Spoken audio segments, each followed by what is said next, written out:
Hi, I'm Doris Okafor DK, Managing Partner of DK Law Group.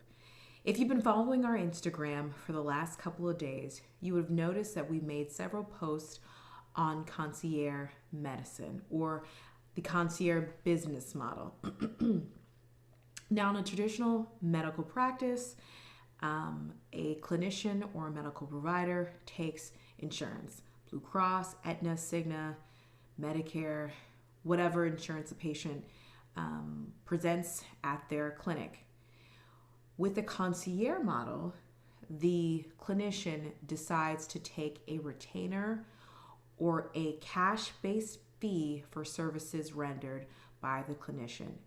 Now, what I find the most fascinating about this practice business model is that people like the idea of healthcare because it seems safe. And one of the reasons it seems safe is because it's not a cash-based business, right?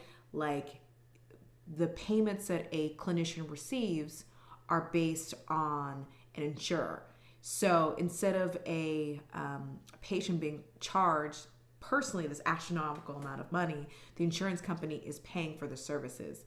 So to switch to a cash-based business is a little different, and I didn't think it would be so lucrative and successful, but in actuality it's incredibly successful, and it's a business practice model that is booming and will continually to make a large amount of money for the next several years. It's estimated that this practice model will make over $10 billion by 2028.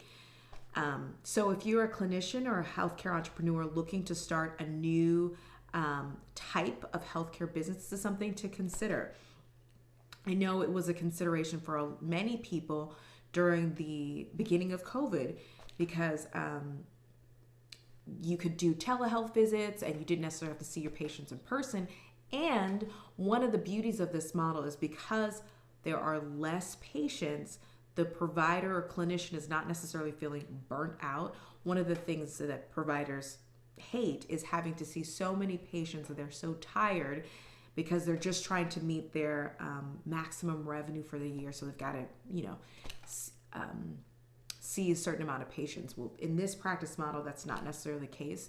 And what's amazing for the clinician and the patient is that the patient gets more time with their provider. They get, they don't feel like they're rushed out of the visit, and the clinician gets to really spend time and talk to their patients, probably know them a lot better, and figure out what's wrong and maybe the reasons behind it's wrong, explain it to their patient better. So both people are really enjoying the experience. Obviously, like I mentioned before, since it's a cash-based business, there will be some patients who just do not want to sign up for this new business model, but I think that's kind of the goal of it, kind of have a smaller pool, spend more time, and offer better care. So it's a win-win for both parties.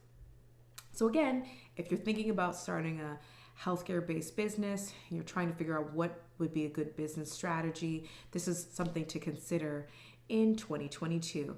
All right, my name is Doris DK, again, Managing Partner of DK Law Group. I can be reached at d@dklawg.com. If you got any questions, please shoot me an email, visit our website, or give us a call. We'd love to help you set up a healthcare concierge business or any type of healthcare business. We're very versed in helping with physicians, nurse practitioners, nurses, PAs, and just healthcare entrepreneurs who are interested in starting healthcare businesses. Thanks so much. Bye-bye.